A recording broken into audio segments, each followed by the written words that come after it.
I've got to say, I couldn't bring myself to watch the game live. I think the game died in the 55th minute for us when Xerxes comes off and Garnacho comes off.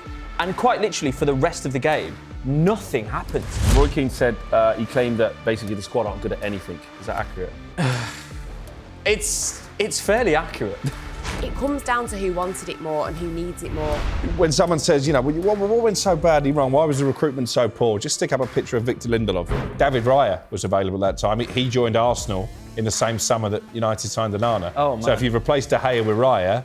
Just because somebody's been replaced incorrectly doesn't mean that they shouldn't have been replaced, in my opinion. I want Tom Heaton, but it will be Onana. We saw Newcastle had an open-top bus because they won the League Cup. Ten Hag won back-to-back trophies. Yeah. And I think in history, we'll judge him a lot more kindly than we did. I think it's crazy to start suggesting that we should move Ruben Amorim on before he's even had the chance to imprint his DNA on the team. That summer, the one before last of Onana. And Højlund. Yeah. Shock. That's what, and Johnny Evans.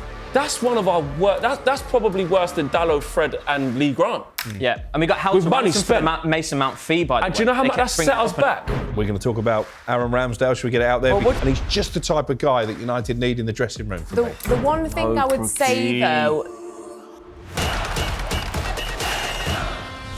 Hello and welcome to Inside Devils talkSPORT's Man United show, bringing you everything coming out of Old Trafford. A massive week lies ahead for us as we take on Lyon at Old Trafford on Thursday night. But more of that later on. For now, I'm delighted to welcome back Alex Crook, Angelina Kelly and Ryan Statman Douglas.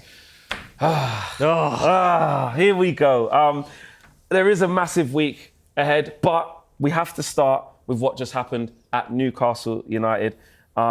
And we have to hear from Ruben Amorim because he had some strong words after the game. When we suffered the second goal in the beginning of the second half, we went down, and we need to be better in these moments. We need to control it. We cannot. They are already a really, really good team, but then with all the mistakes that we make during the game, help the opponent to win confidence and to win the games. There you hear it from Manchester United head coach Ruben Amorim there after our 4-1 embarrassing defeat up at St James's Park. Crookie, how disappointing is it and how scathing is it to hear him, talking about mentality, in individual errors, again, the Achilles heel of this Man United team? Yeah, I think the most disappointing aspect is that nobody is surprised. I've got to say, I couldn't bring myself to watch the game live on Sunday afternoon. I had a rare Sunday off with the family and didn't want to ruin it. Because it was predictable that not only were United going to get beat, but they were going to go down heavily. And obviously, they fought their corner in the first half, maybe a bit fortunate to go in on level terms, but they were on level terms. In the second half, the capitulation is really alarming. And once again, gave us a glimpse into the lack of character, the lack of application, the lack of ability that Ruben Amorim has inherited. And that's why this end of the season in the Europa League, trying to get in the Champions League and the finances that come with that is massive, because a huge overhaul is needed. We tried a different goalkeeper because Onana was a car crash in the first game in Lyon, and then Bayern makes an error. Probably need two new keepers, a new centre-forward, another centre-back to come in, another full-back to come in. Honestly, the problems are tenfold. And Newcastle as a football club, as a team, they're light years ahead of us at this moment in time. Yeah, and I mean, in the clip he mentions crumbling after the second goal. Is there a real mentality issue with this squad and these set of individuals? Because as much as Ruben Amorim can instill his principles, a back four, a back five, a back three, whatever you want to call it, it's still about accountability for the individuals who cross the white line, right? Yeah, and I think it's something that we've spoken about all season, really, the lack of mentality from the players. And I think Bruno Fernandes even said it after the game, talking about, we've not been consistent. It's like, well, why have you not been consistent? Like, I want answers at this point because it's been going on for so long. But yeah, it is. At the end of the day, I think I did watch that game, unfortunately. I ruined my own Sunday. You ruined half of it. The first half was all right. Yeah, to be fair. That's what's annoying about this game for me. Yeah, like the first 20 minutes, I would say, definitely. United looked like they were in it. Like, I thought that we were going to... obviously, we did score one goal, but I really thought, right, you know what? We've got a good grip of this game. You'd never know. But it comes down to who wanted it more and who needs it more. We don't need it because the Premier League, although when you look at it, we're 14th? We could drop lower than that. That does have financial implications, but realistically, we didn't need to win that game. Premier League's Newcastle done. did, Newcastle did, because they're fighting to finish in this top four, and I think it just came down to who wanted it more. The one thing I will say, Alejandro Garnacho getting the goal, I slated him last week saying that he was the fourth worst underperforming with his XG. Is still in the top 10, but he's out the top 4 at least, so I'll give him that. And in our team, which we're going to get to Ryan in a second, because he's grinning just behind you. You can't see right now, because that's his boy. But I did see another stat that after Bruno Fernandes, in terms of goals and assists, it's young Alejandro Garnacho. Who else is there though? Well, I'm just presenting the stats. I know that's your job, Ryan, to be fair, but I just thought I'd drop that one in there. Hey, listen, thanks Flex for the assist there. Appreciate that one. But on the game, actually after the game, you've been really, really critical and really outspoken, rightly so, about the legends speaking about Man United and the players. And afterwards, Roy Keane had some harsh words, not only for the players but also about Bruno Fernandes, saying that his words are just sort of sound bites at the moment, etc., etc. What did you make of his comments after the game? Look, the clips won't always show it, but I always do caveat when I say that about the legends that sometimes it's warranted. Yes. Sometimes it is warranted, and I think. A lot of the criticism is warranted, right now at post-match. I really do struggle to see why Bruno Fernandes keeps getting dragged into these conversations. So I understand you might have the mentality that the buck stops with the captain, but the problems run far deeper than who's the captain at Manchester United right now. And let's be honest, the only reason why Bruno's captain is because nobody else could be captain in that squad. And by its own definition, that is what a captain should be, stepping up when no one else does. So look, I don't get the Bruno criticism. Criticism in general, it was warranted. Look, it was, like we say, it was a complete capitulation from United. Yes, we could talk about mentality, guys, but I think the game died in the 55th minute for us when Xerxes comes off and Garnacho comes off. And quite literally, for the rest of the game, nothing happens. And nothing's going to happen. And Bruno's not going to create anything for anyone because no one's going to finish it. And then Bruno comes off, which was the right move. And then as soon as Bruno comes off, we might as well just switch off the TV. So there's a mentality thing, but then there's something to be said about when Xerxes comes off, who, let's be honest, we put on fraud watch for the first few months. When Xerxes comes off, we go, oh, well, we're done. And Thursday's going to be a struggle now as well. That's something to be said about the personnel itself. So look, the criticism to a degree was warranted. I still don't think Bruno's name should be getting dragged into these conversations. Roy Keane said he claimed that basically the squad aren't good at anything. Is that accurate? It's fairly accurate. It's fairly accurate. Which is the bit where you say some criticism is warranted. Like that, it's hard to disagree. How can I disagree with that? Not good at a lot of things. I'd be disagreeing for disagreement's sake. I mean, let's say Garnacho, for example, he scores. I'm not going to shout about it because he's not had the best of seasons. Yeah. But look, everyone talks about his inconsistency, right? He's inconsistent. He's not inconsistent because he's a poor player. He's inconsistent because he's a 20-year-old in a side recovering from trauma, still going through this trauma, to be honest with you. You don't judge a book by the first chapter, especially when the ink's wet. And that's exactly where Garnacho is right now. So, look, I think criticism is warranted at certain points. But when you hone in on certain players, personally, I don't think it's deserved. A Garnacho, for example, when he comes off, no one else is attacking. We've got nothing else. So, yeah, like I say, it's warranted in points and it's not warranted in others. I think that, for me, that the game was quite annoying. I get why Crookie said, I'm going to just clock off, but which I totally understand. Because we all knew that we were going to lose the game, right? But if I'm honest, the first half was fine. Like, it absolutely was fine. Like, the goal that Newcastle scored was just a good goal. It's gorgeous, to be fair. Don't get me wrong, Lindelof, I don't know what he's doing. He's dropping off when he should be coming to, so there's discrepancies there. What is the point in Victor Lindelof? It's 8 years, Crookie. 8 years. He's still forgot he was still there. He's not going to be... It's just a rotation because of Thursday. That's the only reason he's played. Stick a kid in. Do you know what I mean? Well, there you go. Aiden Evans was only just fresh back from injury.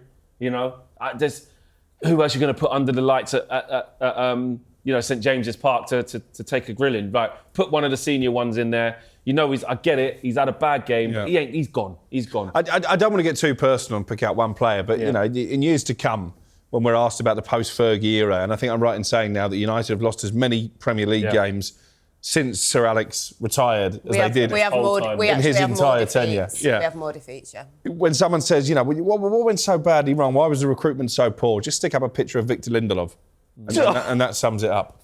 He's the beacon of failure, isn't he, Victor Lindelof? Well, to be honest, when I saw... Do you know what summed it up for me? When Bruno ran off the pitch and gave the captain's armband to Lindelof, I just thought, Crikey. Manchester United Yeah. 2025. Yeah, exactly. Like, and there is so much of that going on. And look, you did go in on Lindelof a bit. There is a lot of stuff wrong. It ain't just him, but he does epitomise. No, but he symbolises We also saw it. Luke Shaw running on. We forgot that Luke Shaw actually played football and didn't get injured for 10 minutes because that's really insignificant as well. If you're looking at the post-Fergie era, someone like Luke Shaw coming in with promise and then he's had all these injuries. What's he done?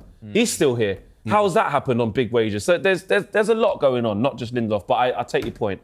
But I was like, back to my point, the first half was fine.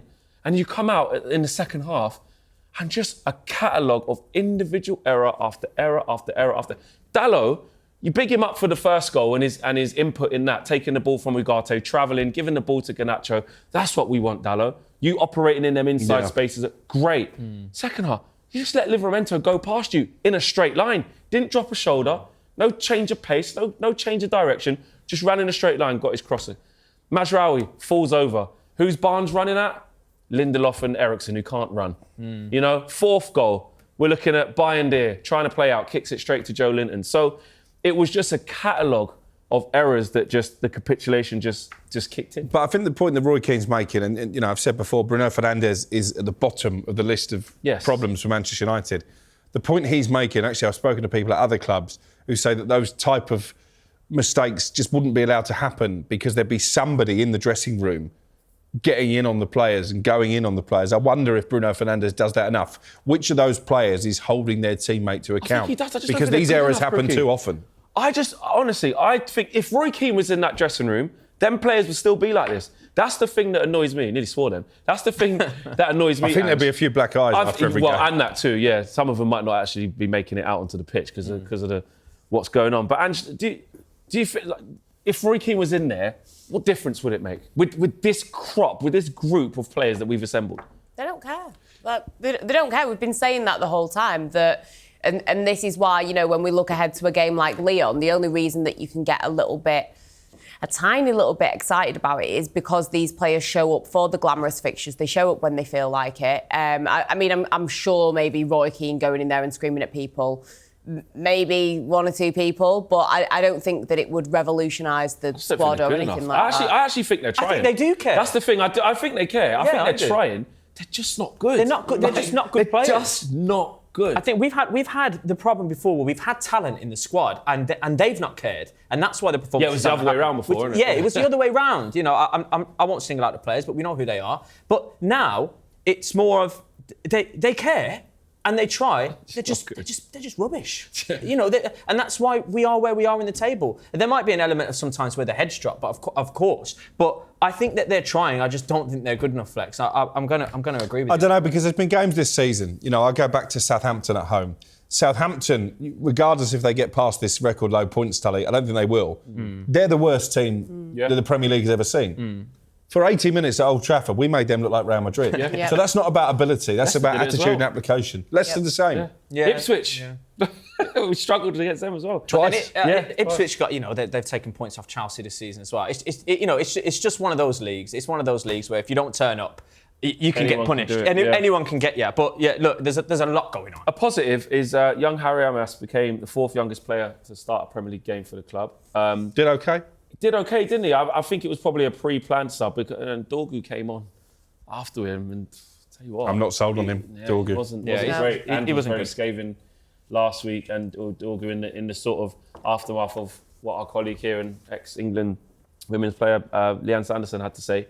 Leanne had some strong words. She said she can sort of see enough. She's seen enough that he's not it, and he's gone on to have a couple of games since then that haven't been the best. But on Amas though, Crookie, that's what we want to see, don't we? We want to see young players being given an opportunity. I think he played it quite safe, quite neat, quite tidy. Had a couple of little dribbles here and there, and it was a decent debut for him, considering the result. Yeah, and he's one that they've talked about a lot. Yeah. You know, probably since the start of last season. Yeah. You know, that he's going to be one that will be integrated into the first team, and for whatever reason that hasn't happened as rapidly as maybe we expected. But you're right, that's the DNA of United. And actually, it was a bit alarming that the Manchester derby I was at a couple of weeks ago, there wasn't a single Mancunian in the United squad, not a single, you know, somebody who's obviously Garnacho had come through the academy, but we need that.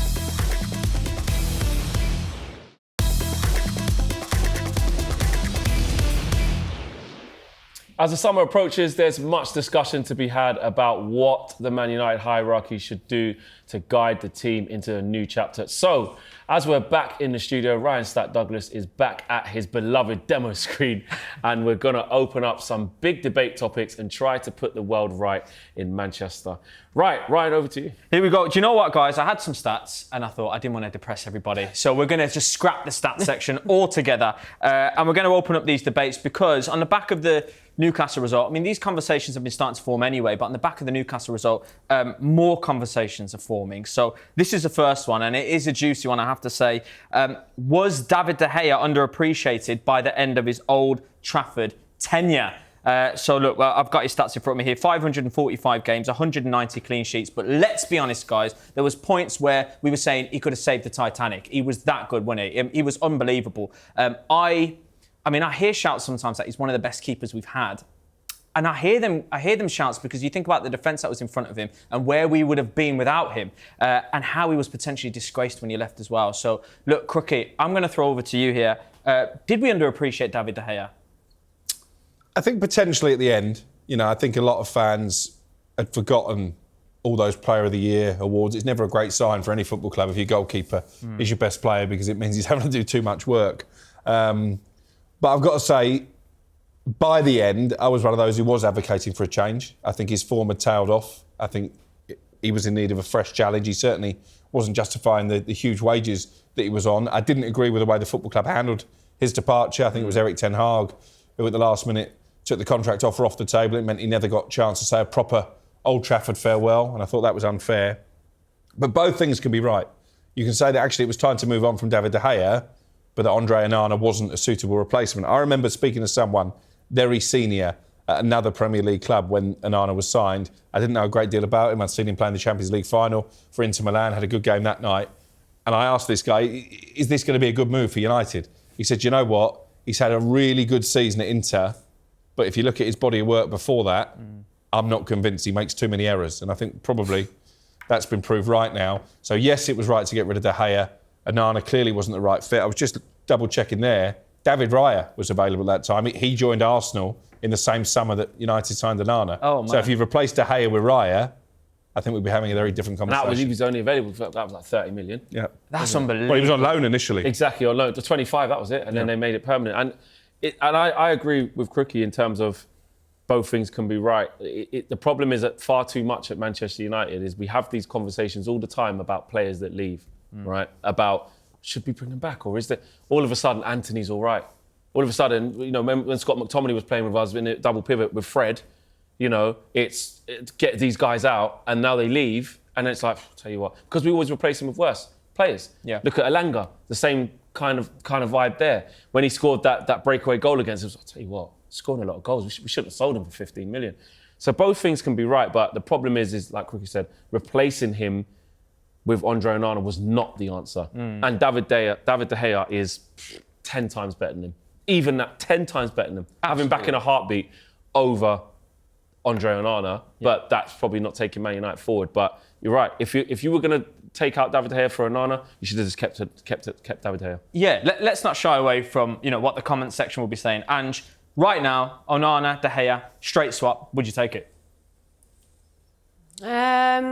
I get why people would want the swap. It's hypothetical, of course. Yeah. I mean, technically on paper, he has more Manchester United experience. He has more Premier League experience. So, yeah, you would take him because Onana hasn't been great. But just because somebody's been replaced incorrectly doesn't mean that they shouldn't have been replaced, in my opinion.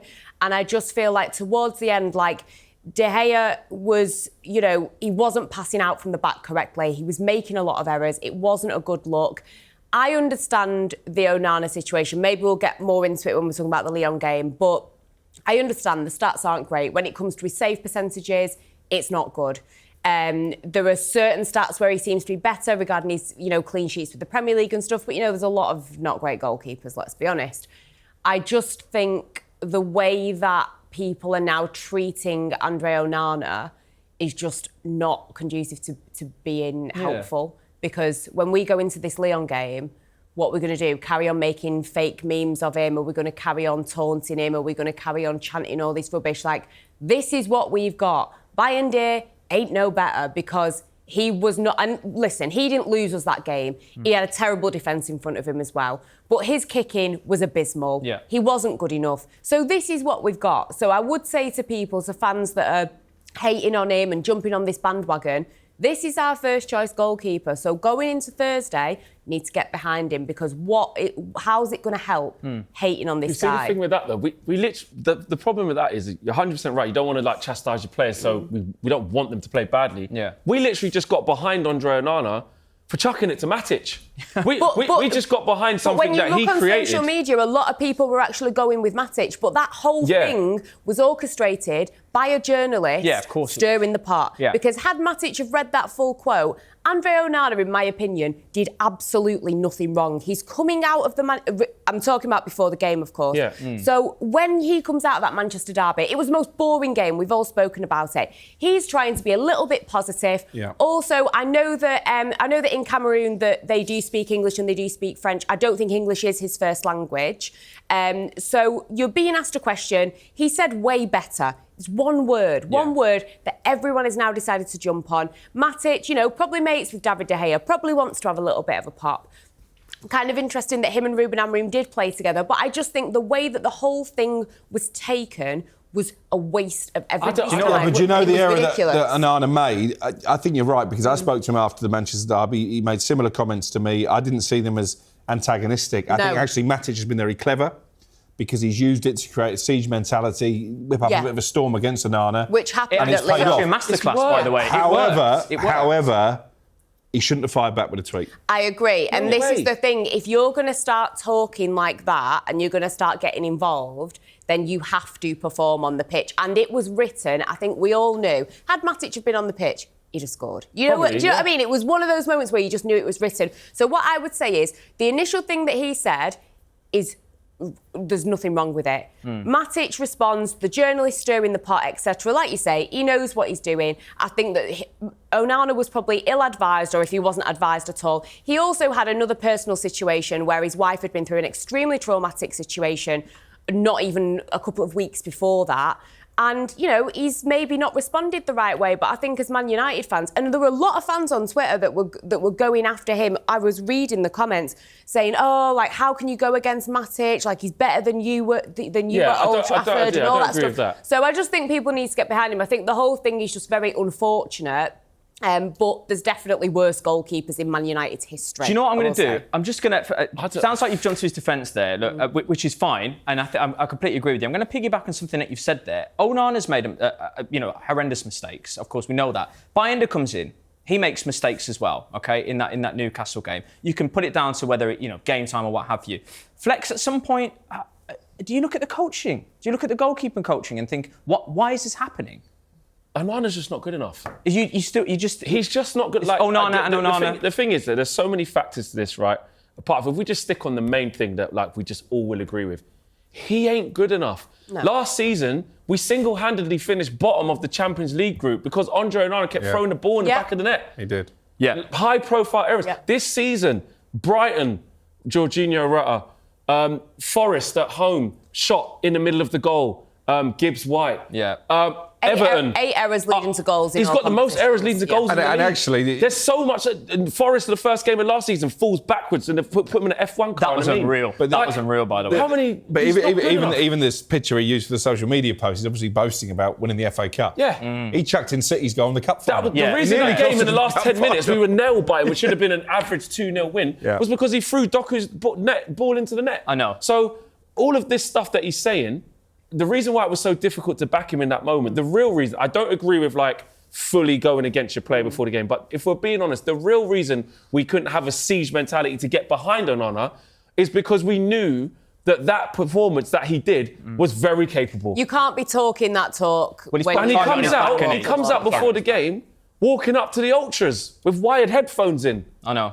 Looking at them, taunting them. He's putting a target on his back when he can't respond to the and then you don't deliver. No, and just his body of work. Had he have delivered, it would have been exactly could have shut everyone up. But it's a big if, though, isn't it? Exactly, and the body of work since he's been here has just been too bad. There's been not like you passed it out from the back because the manager's asking. I'm talking about goalkeeping fundamentals. Yeah. Can't dive, can't save the ball, flappy wrist, or wrist too hard so it's bouncing straight back into danger. Not good enough. Fair enough. Look, I can only agree with what you're saying there. So and I've got to be one word and one word only. Which keeper starts on Thursday? We're going to start with you, Ange. Bayindir, Onana, or maybe a third option that I've seen Flex talk about.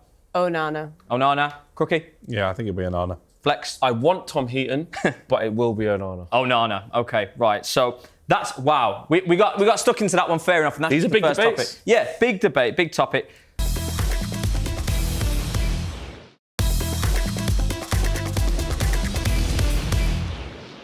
Juicier one here. Okay, because as I say, comment section. There's just a change in the air now, and we're just seeing, an aura of negativity coming in. Is Amorim the right person to lead Manchester United into the next chapter? Everyone's looking down. I feel like everyone's going to jump to his defence if they've got a bit of sense about them, because he's coming to the season. He didn't want to come when he came into the season. He's took over from Ten Hag, Ruud van Nistelrooy, and we've got to give him time. But what I'll say, Crookie, have you seen enough to go into next season and think, all right, I can get behind him here. This is exciting. There's exciting times on the horizon. I think I have, and obviously he's getting a lot of stick from non-United fans and pundits in the media as well. But I go back to that performance at Anfield. This is a Liverpool team who are going to sweep all beside them in the Premier League, 2 defeats all season. We played them off the park at Anfield. Yeah. And that, for me, was the one game where it all came together. You saw the players understood the system. Remember, we've not really had Lisandro Martinez since then, and he was a real key part of that result away from home on Merseyside.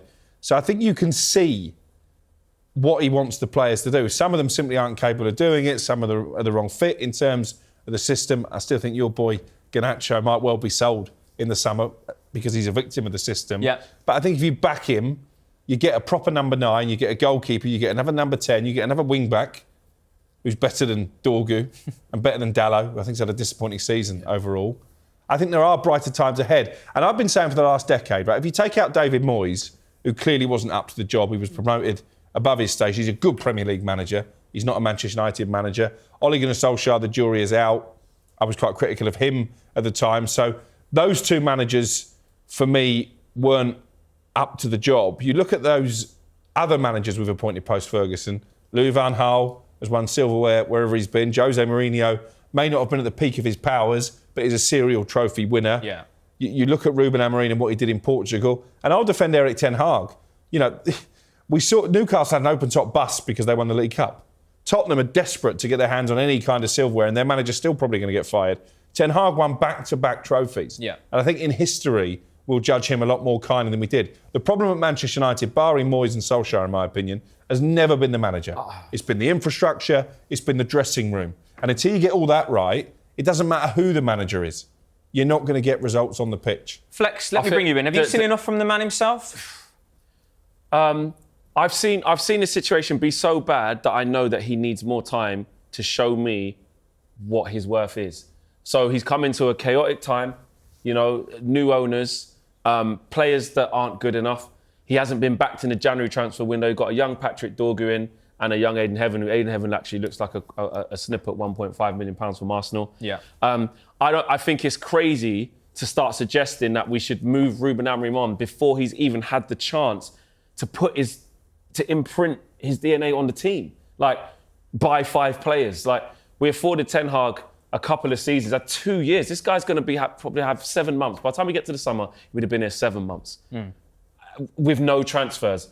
And we've made the team weaker for bigger reasons in the January transfer window to get rid of Anthony, to get rid of Malacia, to get rid of Rashford. Yeah. Man United's recruitment's been so bad that to even sell a player, we have to initiate the process. You have to go out on loan first in January, pay someone away. Look at Sancho's exit. Okay. The transfers have been so bad that we can't even just go, we'll just sell him in the summer. You have to start the process 6 months before that. So, yes, you can say, why has he let go of Rashford? Why he's better than what we've got. But Rashford doesn't want to be here anymore, needs a new challenge. So it has to start now. So when you get to the summer, we can get that level of calm. I'm not sitting here blindly backing him saying, I 100% know he's going to be the right guy. I'll be honest, I don't know. I don't know. But I haven't seen enough yet to make that decision that he's not. And it would be silly of me and naive of me to speak out of both sides of my mouth saying, right, this is really bad with Ten Hag, he needs to go. And actually, Crook, I disagree with you a bit with the Ten Hag thing. I think he was the problem because he spent over 600 million quid. And look at our team. Yeah. We're looking at Rasmus Højlund. We're looking at Mason Mount, who's our number 9. We're looking at Casemiro.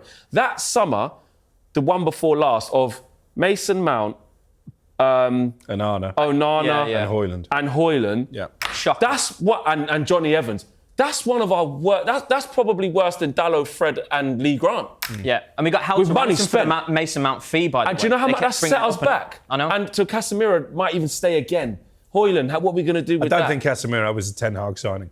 Yeah, well, he wanted De Jong and stuff. So it isn't just him because people, stepped in and said that he can have these guys. Højlund and Onana are the big ones on Ten Hag. Big problem. Mason Mount, a little bit unlucky with injury. And I think if he can get fit, yeah. I think if he can get fit, he might be a fit. I'm not having Mason Mount, man. I'm not. I'm sorry. He's a good lad. Great lad. I feel like Mason Mount is the epitome of when we say we're feeding off scraps right now. We're looking at Mason Mount going, "Hey, there might still be a player in there." Like I think we need to part. So if he can't stay fit, if he can stay fit, I think in this system he'd actually be perfect. He's a good footballer, but I just don't trust it to stay fit. But Ange, I mean, on Ruben for you, what would you say? Well, Ange, let me say to you, in terms of the man himself, we talked about, we've given excuses. It's always about time. It's always about this. Reasons, excuses, excuse my language there. But the man himself, in-game management, we can judge that. And we can judge, has any player improved under Amorim? So there's things that we can look at from him. Have you seen enough with regards to those topics? I mean, half of them have ended up injured, so it's hard to tell who's been. I think if I'm going through the team very quickly, I would say I think that De Ligt has had a good season. I'll give him that. Obviously, Amad Diallo. Difficult. It's difficult. Amad Diallo is a case in point though, because if you remember, we were playing Mazraoui as a number 10 rather than playing. Yeah, but I don't think Ruben's Yeah. actually improved. Even when Ruben got here, he said that's the work of Ruud van Nistelrooy and the guys before me. Like, Amad was the one in form when Ruben got here. We were going, please, Ruben, keep playing him. Kobbie Mainoo's arguably gone backwards. Kobbie's got worse. He had a bad season. Rasmus Højlund's terrible. Dallow's definitely got worse. I'd say Lenny Yoro's improved. Yes. Yeah. Okay. I'll Lenny give you that. Yoro's improved. Yeah. Still worry about him in terms of pace, Do you? Yeah, a little bit. Nah, he's all right. A little I bit. rate him back in Amas though, getting that. Was it? He got a card for it, didn't he? When he shoved. Oh, him? yeah, when he shoved him. Yeah. But I don't Obviously think bad, he's but I improved anyway. rated him. But it's because the squad's got worse. We are statistically worse than when Ten Hag got here. I also think, if you look at the way that he's dealt with certain players, there must have been a conversation from boardroom level to him and said, look, this is the group you're inheriting. Yeah. We don't particularly want to keep any of them. We're going to rip it up. So do what you want. Yeah. He does speak from a position of power. Yeah. I do agree, but I don't think he's improved a lot. Look at that. I mean, that's a series of questions we've asked about Amorim, and we've all gone in different directions, different answers. We've gone back on ourselves. We're in a difficult spot right But now. ultimately, Amorim is not the problem.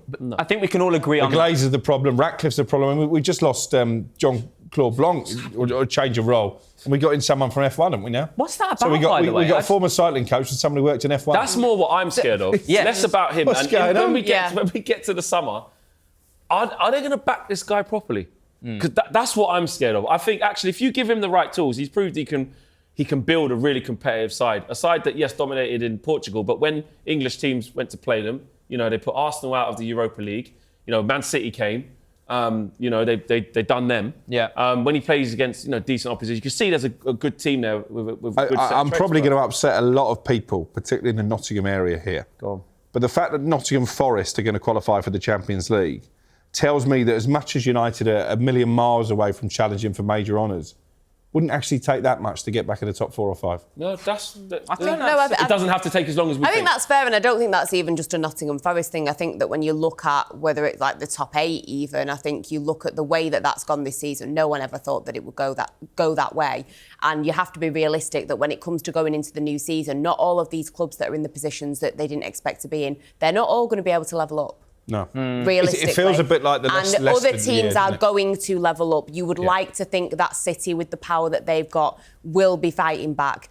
I mean, Spurs are Spurs, aren't you? You don't know what's going to go on with them. Stronger, Liverpool Arsenal, get stronger, Villa will. Chelsea will get stronger. Newcastle don't have PSR anymore. So Exactly. Go strong. No, I wouldn't necessarily say that. So it's going to be a They've mixed got a good bad. squad as it is, though. Yeah. I mean, it's They'll fine. add. All about keeping Isak, though. Yeah. Oh, yeah, absolutely. Well, look, I think we can all agree that there's some uncertainty there, but Ruben Amorim deserves time. I think we can all settle on that one. And Flex, I believe we're going to get stuck into the Lyon preview now. So thanks for all your chat, guys. Good chat, good debate.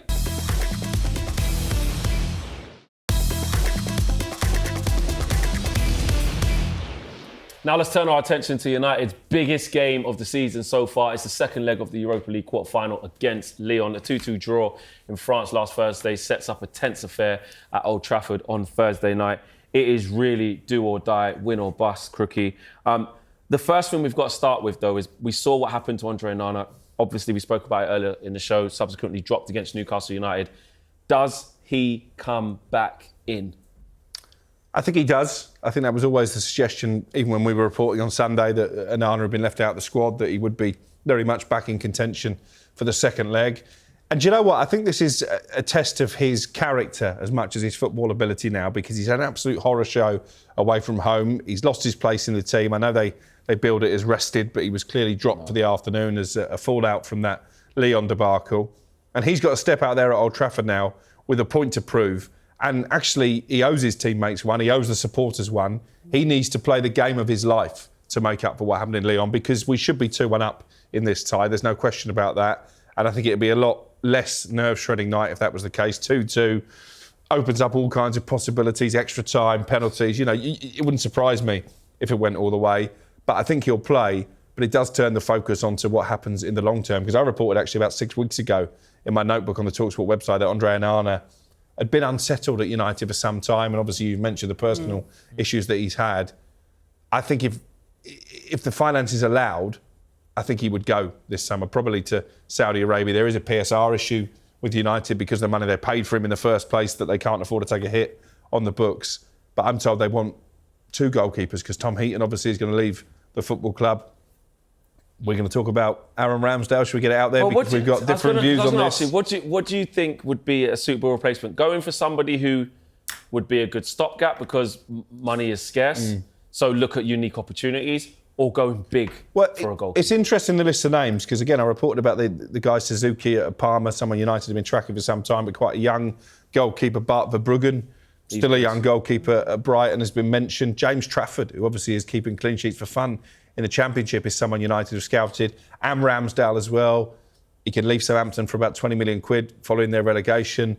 Now, I know the stats. Relegated from the Premier League 3 times. Relegation goal. I know he'll be hurting from that. Andy Robertson got relegated with Hull. And I was the lone voice. I remember when Arsenal signed him from Sheffield United, I was on breakfast that morning. Laura Woods was in the chair. She was mocking it. Ali McCoy was mocking it. Arsenal fans were setting the switchboard alight because they weren't happy with the signing. Ask them what they think of Aaron Ramsdale now, because that first season he went there, he helped get them back in the Champions League. He showed real character and personality. He's a great shot stopper. He's better than Onana, arguably, with the ball at his feet. And he's just the type of guy that United need in the dressing room for me. The one thing I would say, though, the one thing I would question is maybe a little bit of his character, because when he started getting dropped at Arsenal, I feel like it got in his head.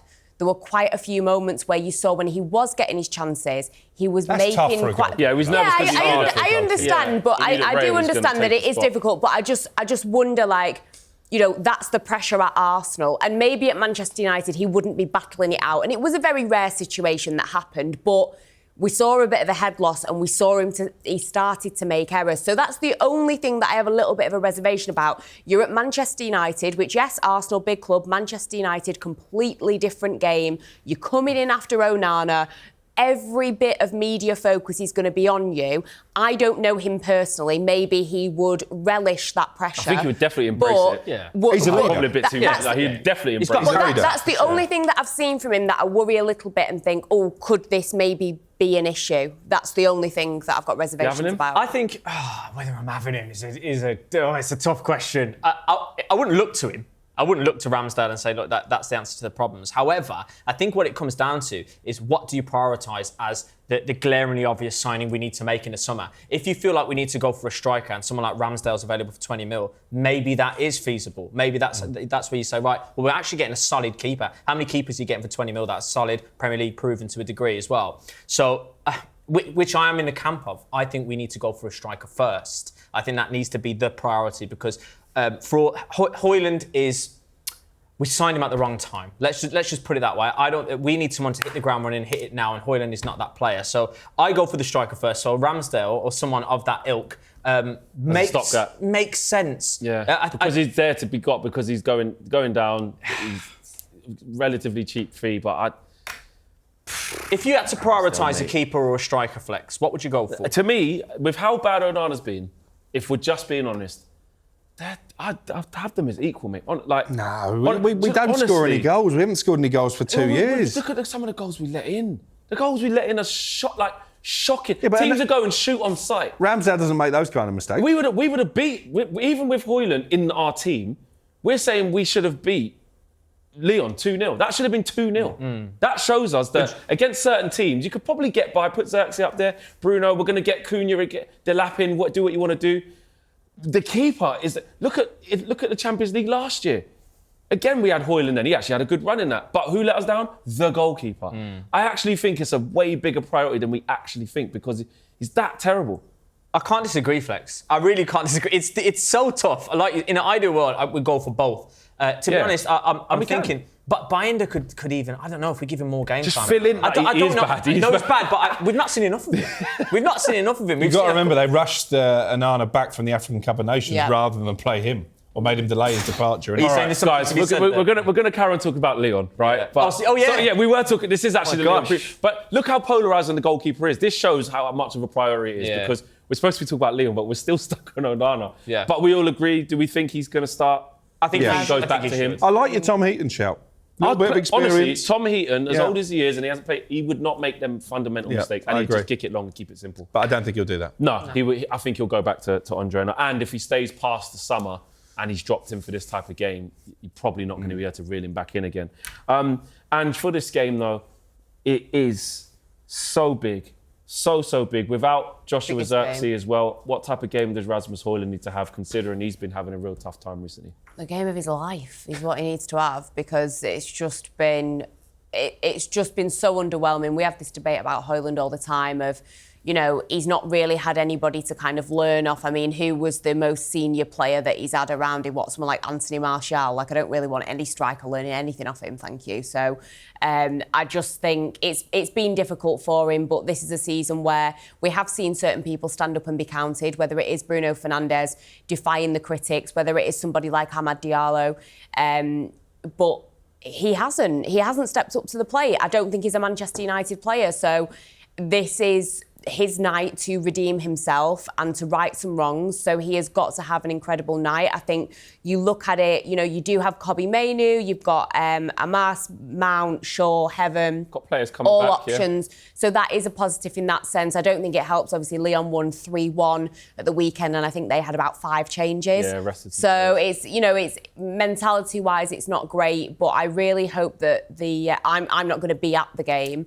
But I really hope that the fans, and I'm sure our fans will, show up and do the club proud because we should, you know, we were 30 seconds away from winning the game, really, weren't we? Won. So, and when you look at how we've performed in Europe, like we are showing up for these big glamorous games. So I'm going into it cautiously optimistic, and I have that kind of feeling of we could be in for a bit of a dramatic night. But I do think we can win the Europa League?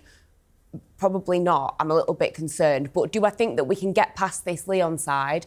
I think that we can. Yeah, there was enough there. I mean, but just on Lyon. Lyon are unbeaten in their last 12 away games in the Europa League, winning 9 and drawing 3 since a 1-0 defeat to Atalanta in December 2017. There's a stat. Damn. Ryan. So they're not used to losing on the road in Europe. Lyon have lost just 1 of their 9 European games against sides from England, winning 4 and drawing 4. 3-0 defeat to West Ham, of course, when West Ham got to the final. 2022. Wow. So they're no mugs. No. But in the first leg, did you see enough to suggest that actually, if we do play a good game, if we do play to our strengths at home, under the lights at Old Trafford, we should be beating these. I saw enough. I saw enough. Look, realistically, different goalkeeper on the night, we'd probably win that 2-0.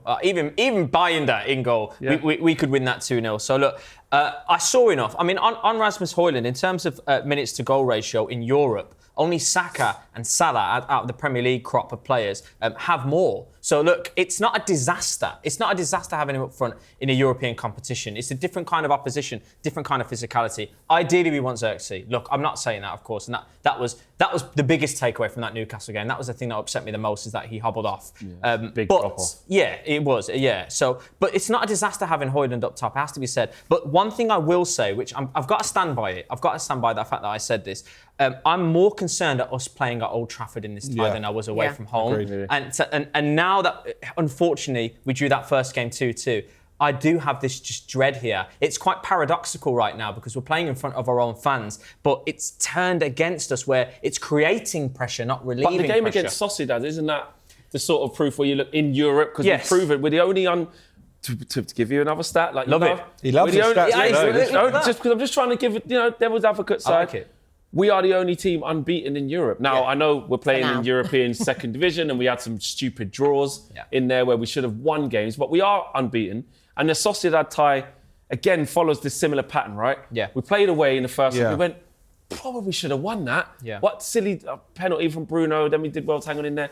This has followed that. And then we got them back. And that Sociedad game, we were by far. Yeah, but that is a bit of an anomaly. If you look at the other European home games, I mean, Rangers, you remember how dramatic that was. But we still won it. End. Yeah, we did. But listen, I tell you what's guaranteed. I'm commentating this game for talkSPORT. Can't wait.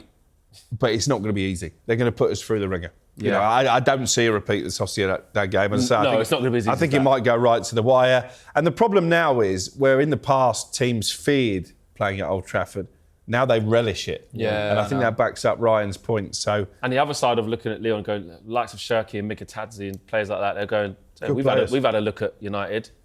We can tear them up. We can up it ourselves as well. And in Turkey's case, there's a lot of Premier League interest in it. So I see it as a chance to put himself in the shop window. Okay, right, let's get the predictions. Let's start with you, Ryan. Let's go. I'm going to say 2-1. I think it'll be 1-1 in the first half. I think it'll be a really nervy second half. And I think we scrape it. So that's what I'm going to go for. Ange?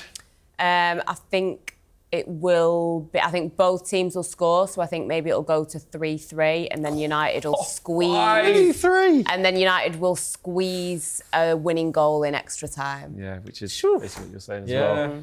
Crookie, on the comms. I feel like penalties I wrote a betting column this morning, actually. I did go United to win, both teams to score, Bruno to score. So 2-1 probably fits into that. I'm with the 2-1. Imagine if it's penalties, though. Don't. Onana in goal. That's another one where you just feel like it's written somewhere. Saved a couple of pens. I don't mind him in for a penalty shootout, to be honest. Probably the only time where you go... Oh, no, I can't stomach that. No, it needs to be in regular time, or not even extra time. I'm gonna go with a win, very tight, because Bruno just won't let it happen. Yeah, Bruno's just not going to let us go out. Right, guys, that's all we've got time for on this week's Inside Devils. A big thank you to Alex Crook, Angelina Kelly, and Ryan Stat Douglas. And we'll be back next week. Hopefully, we will be in the semi-finals of the Europa League. Take care. See you then.